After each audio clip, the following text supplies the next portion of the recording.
Bismillahirrahmanirrahim.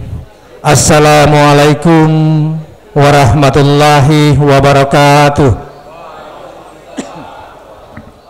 Yang terhormat Kasih Binadik Lapas Kelas 2 Gorontalo, yang saya hormati dan saya muliakan penceramah Al-Ustadz Al-Mukarram Bapak Yasin Ibrahim, yang saya hormati Ketua Harian dan seluruh jajaran pengurus Badan Tamirul Masjid At-Taubah Lapas Kelas 2 Gorontalo, bapak-bapak hadirin sekalian yang insya Allah dirahmati oleh Allah Subhanahu wa Ta'ala. Selanjutnya mari kita ikuti kalam ilahi yang akan disampaikan oleh rekan kita Herianto. Rekan kita Herianto, dengan hormat pada rekan disilakan.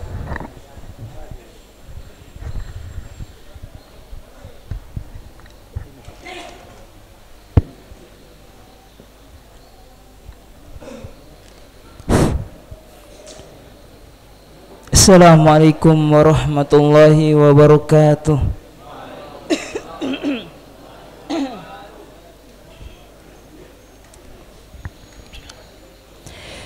A'udzu billahi minasy syaithanir rajim.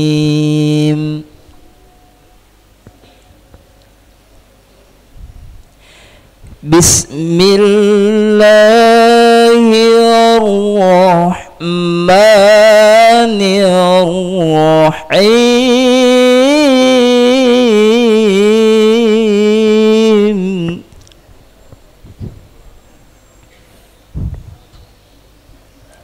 Fabima rahmatin minallahi linta lahum walau kunta fazzan ghalidhal qalbi lanfaddu min hawlik fa'fu anhum wastaghfir lahum wasyawirhum fil amr فإذا عزمت فتوكل على الله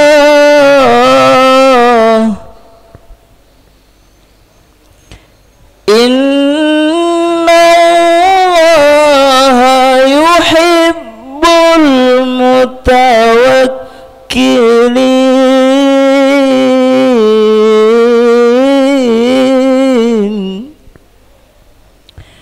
Bismillahirrahmanirrahim.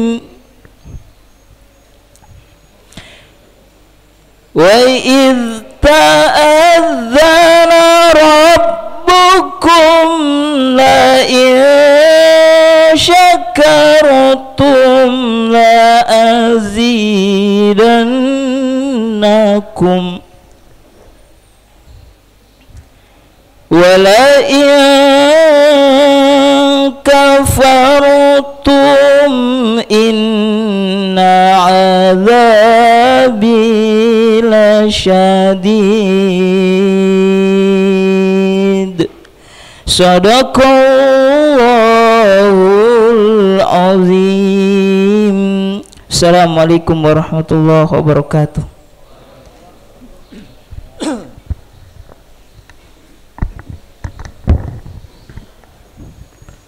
Demikian tadi telah kita dengarkan bersama kalam ilahi yang disampaikan oleh rekan kita, dan pada rekan disampaikan terima kasih.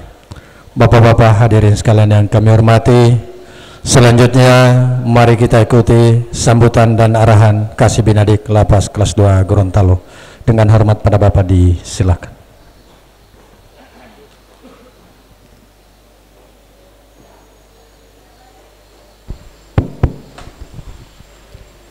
Bismillahirrahmanirrahim. Assalamualaikum warahmatullahi wabarakatuh. Hamdan wa syukran lillah, salatan wa salaman ala rasulillah, la hawla wa la quwata illa billah. Asyhadu an la ilaha illallah wahdahu la syarikalah wa asyhadu anna Muhammadan abduhu wa rasuluh la nabi ba'dah. Amma ba'du. Sama kita hormati, kita muliakan Al-Mukarram Bapak Ustadz Yasin Ibrahim yang hari ini akan berbagi ilmu bersama kita semua di tempat ini. Kami hormati Pak Ketua Harian, seluruh pengurus Badan Takmir, bapak-bapak yang saya cintai, saya banggakan, yang insya Allah kita dirahmati dan dimuliakan oleh Allah Subhanahu wa taala. Puja dan puji syukur kehadirat Allah Subhanahu wa taala. Pada kesempatan hari ini kita masih diberikan kekuatan, berikan kesehatan, berikan kenikmatan yang begitu banyak yang tidak bisa kita hitung satu persatu. Salawat dan salam mari kita aturkan kehadirat junjungan kita Nabi besar Nabi Muhammad SAW, pada keluarga beliau, para sahabat, para tabi'in yang insya Allah curahan rahmat syafaat mengalir sampai kepada kita sampai di yaumil akhir nanti. Jamaah yang dirahmati oleh Allah Subhanahu wa taala, tentunya terima kasih yang tak terhingga kepada seluruh badan takmir, seluruh jamaah yang sampai hari ini juga tetap masih aktif di dalam mengikuti kegiatan-kegiatan yang dilaksanakan di lapas ini. Tidak hanya sekedar ceramah agama, tapi masih begitu banyak kegiatan lain yang tentunya ini menjadi program selama kita berada di lapas ini.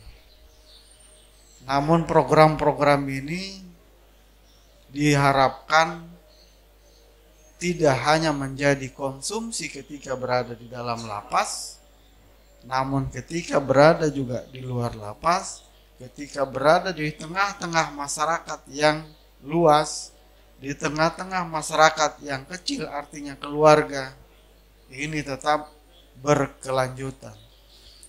Artinya tidak meninggalkan, ya, karena kita sudah mulai dibiasakan dengan kegiatan-kegiatan kita selama berada di lapas.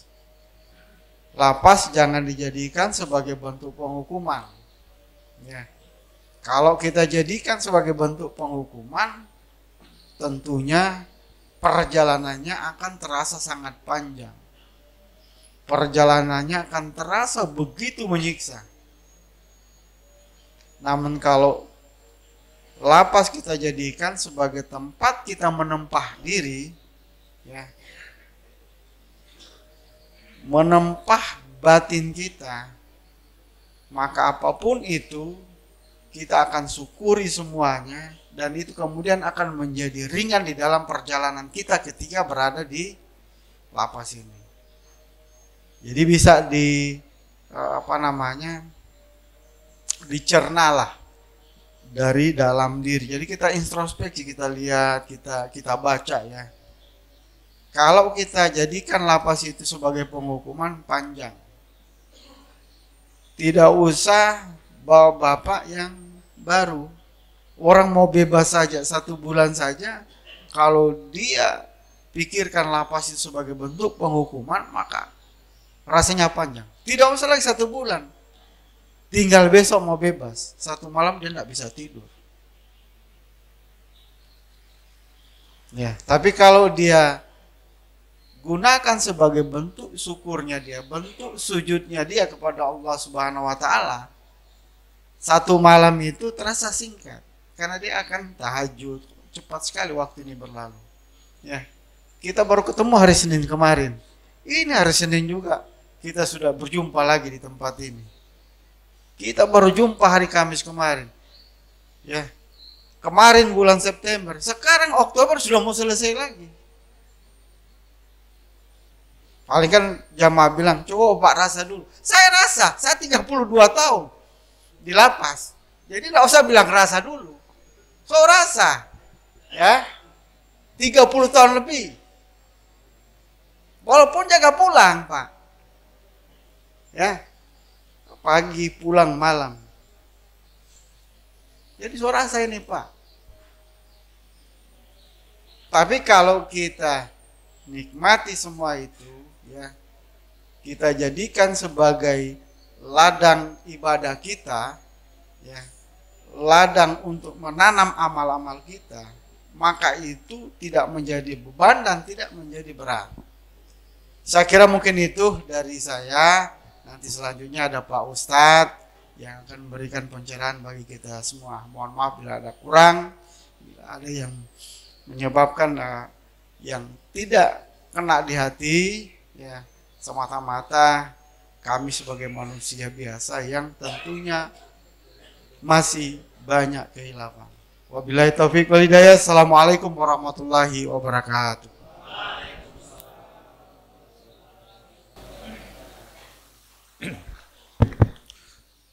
Demikian tadi arahan singkat dari beliau Kasih Binadik, dan pada beliau disampaikan terima kasih. Selanjutnya mari kita ikuti ceramah agama yang akan disampaikan oleh Al-Ustadz Al-Mukarram Bapak Yasin Ibrahim. Dengan hormat para Bapak disilakan.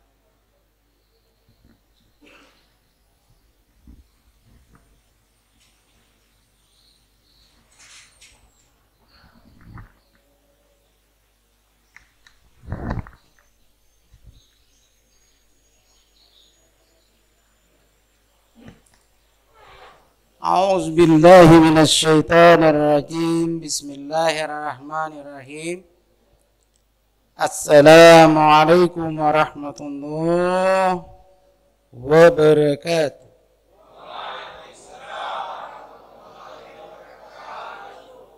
الحمد لله ثم الحمد لله بعد الحمد لله رب العالمين والصلاة والسلام على أشرف الأنبياء والمرسلين وعلى آله وأصحابه أجمعين أما بعد. Yang saya hormati Bapak Kasih, yang saya hormati Bapak Tamirul Masjid bersama pengurus, yang saya hormati Bapak Haji Sulaiman Jama', hadirin wal hadirat yang dimuliakan oleh Allah, diberikan kesehatan sepenuhnya, baik lahir maupun batin, sehingga masih sama-sama saat ini kita bertafaqahu fiddin. Artinya kita memahami ajaran Islam yang kita cintai ini. Jadi kita sekarang ini faqaha yufaqihu, artinya telah memahami yang telah kita pelajari dan telah kita amalkan, dan kita mempelajari lagi yufaqihu sehingga menjadi faqaha, menjadi paham lalu diamalkan untuk persiapan kita di sini ketika kembali di rumah masing-masing, dan lebih teristimewa bekal kita untuk hidup selama-lamanya di akhirat. Olehnya itu rasa syukur kita kepada Allah, taufik dan hidayatnya inayah dan rahmatnya, lalu salawat dan taslim semoga tetap tercurah kepada junjungan kita Nabi Muhammad sallallahu alaihi wasallam, Nabi yang terakhir dan sudah tidak ada lagi Nabi sesudah. Jadi memang sudah hatam. Saat ini insya Allah 10 menit ke depan saya ingin mengangkat satu ayat dan semoga ayat ini memberikan spirit, memberikan semangat, memberikan pedoman kepada kita semua. Hadis ini bunyinya begini.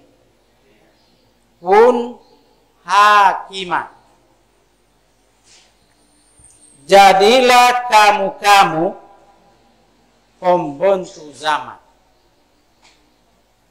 Jadi kita ini ada kewajiban yang diberikan oleh Allah supaya menjadi perubah zaman. Kun hakiman li zaman. Zaman itu waktu atau ruang waktu. Jadi misalnya waktu ini Oktober 2003 ya, 2023. Lalu waktu ini atau situasi ini kita rubah lebih baik. Lalu target kita sampai Januari 2024. Itu waktu di zaman.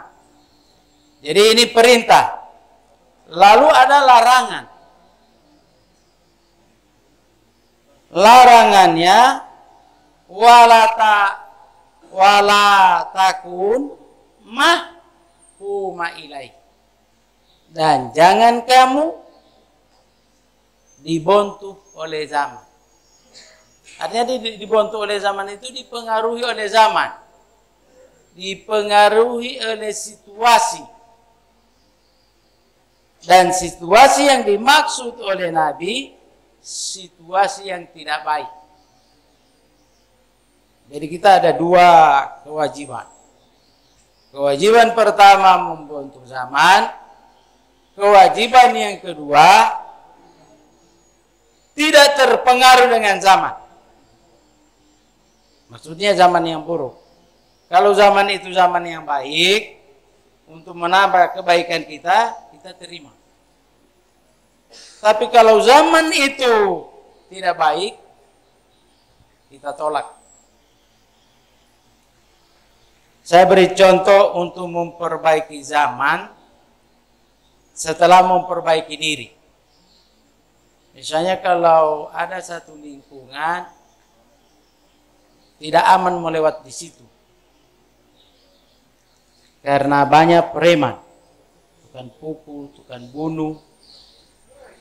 Sekarang saya mau tanya sama bapak-bapak, apa upaya kalau melihat zaman begini?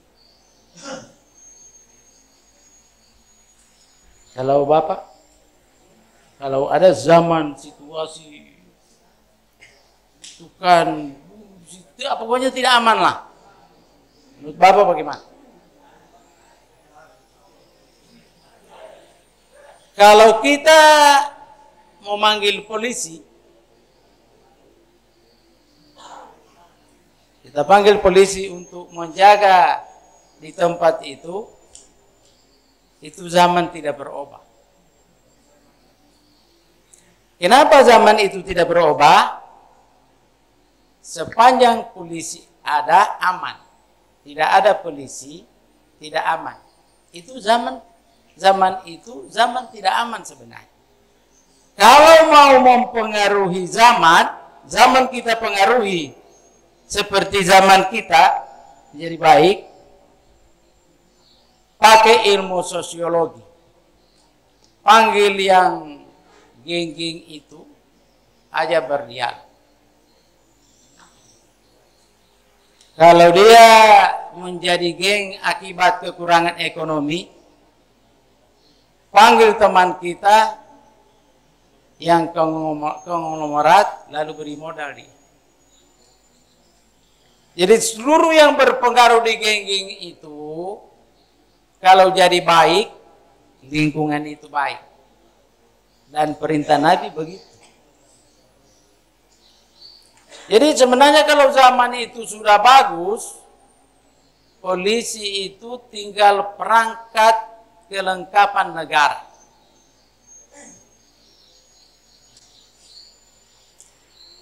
Suatu negara mesti ada polisi, satu negara mesti ada tentara, satu negara mesti ada bapak kasih. Ya mesti, karena itu kelengkapan negara. Tapi kosong lapas. Lapas kosong.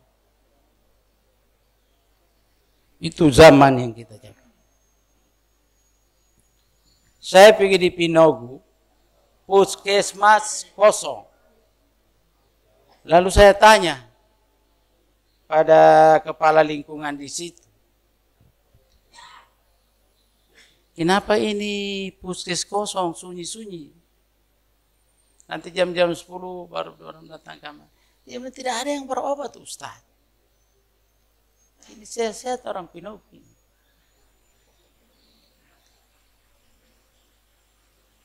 Itu contoh. Pinogu bisa membantu zaman mereka sehat. Kecuali ada yang melahirkan, dan melahirkan pun sudah ada aturan harus di puskes, baru orang taat. Kalau tidak, orang ada cara sendiri. Kalau cuma sakit kepala, orang ada obat. Cuma ambil kamar itu daun-daun. Zaman begitu ya. Jadi kita bertekad harus pasang niat ini. Usahakan 1 tahun mendatang, 5 tahun yang akan datang, 10 tahun yang akan datang, 10 tahun yang akan datang, kita kosongkan ini lapas. Karena zaman sudah terbantu. Iya, kita kosongkan. Jadi janji saya sampai jam 4. Ini sudah jam 4 ini. Oh, mau tambah. Oh. Karena saya komit. Saya komit tadi dengan Bapak Haji cuma 15 menit. Tambah 5 menit. Oh, 5 menit aja. 5 menit. Nah, kita lanjut. Sekarang membantu zaman ini bagaimana? Membantu zaman itu, kita dulu yang membantu. Kalau kita mau meniru, itu meniru. Yang teladan kita kan Rasul. Rasul itu kalau kita memakai bahasa emasnya 24 karat. Taruhlah kita emas 23 atau 22. Emas kita. Artinya meneladani Rasul. Rasul itu membantu dirinya 15 tahun. Ada perintah, ayat-ayat kenabiannya itu menompa, membantu dirinya dan keluarganya diangkat menjadi nabi setelah kawin dengan Siti Khadijah. Umurnya 25 tahun. Di umur 25 tahun itu dia dapat ayat untuk mengatur dirinya dan keluarganya. Lamanya 15. Pas kalau di sini. Pas. Pokoknya usahakan di sini ini ikuti Rasul. Taruhlah 20 tahun atau 15 tahun, 10 tahun, meragamlah. Membantu dia. Lalu caranya, ikutilah cara Jibril. Jibril itu kalau menurunkan ayat kepada Nabi Muhammad 1 kali, dengan pertolongan Allah, mampu Nabi menerima 1 kali. Artinya 6.666 ayat. Tapi kenapa oleh Allah turun ayat demi ayat? Begitulah cara kita belajar. Tak usah banyak-banyak. Iya. Kalau memang malas mengambil 1 halaman, 1 ayat saja. 1 tahun 365 hari kali 5 tahun. Oh, habis. Memang kalah itu Abdul Somad. Jangan saya lebih kalah lagi. Abdul Somad kalah. Kalah itu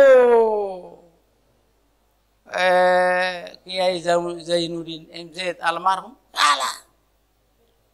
Itu membantu. Lalu Nabi, cara Nabi untuk mendidik dirinya, dia pilih kambing yang paling abal. Seluruh hewan dalam ilmu kehewanan untuk mendidik yang paling susah itu kambing. Ya, oleh bahasa Gorontalo kambing itu dikatakan batade. Artinya bata de. Artinya dia tidak mau membahas DP badan. Bukan bobo itu DP badan itu enterwi. Jadi dia pilih hewan yang paling abal-abal. Karena kambing itu, saya ini pedagang kambing dulu desa punya papa. Iya. Dari tahun 75, pedagang kambing, saya masih belia, masih SD, saya tidak iya. Sampai tahun 80. Begitu saya sudah masuk sanawiyah, sudah tidak ada kesempatan lagi untuk berdagang. Kambing itu kalau mau taruh di belakang, mau helas setengah mati. Kalau mau taruh di muka, dia hela 4 orang. Tidak ada hingga dia lari-lari. Dan tidak terarah. Tapi kalau mampu mendidik kambing, mental jadi sabar. Nabi pilih kambing. Nanti Nabi terlatih di kambing, baru dia pilih dagang. Untuk apa itu dagang itu? Melatih kejujuran lisan. Kalau orang menjual, Nabi sudah bilang, ini sudah ada subetan ini Pak. Ini kakar lakso, makan ini. Kalau Bapak beli kalau tidak. Selama 25 tahun itu Nabi mendidik dirinya, pertama kambing, kedua berdagang. Akhirnya dia jadi jujur. Billahi fi sabilil haq fastabiqul khairat. Assalamualaikum warahmatullahi wabarakatuh.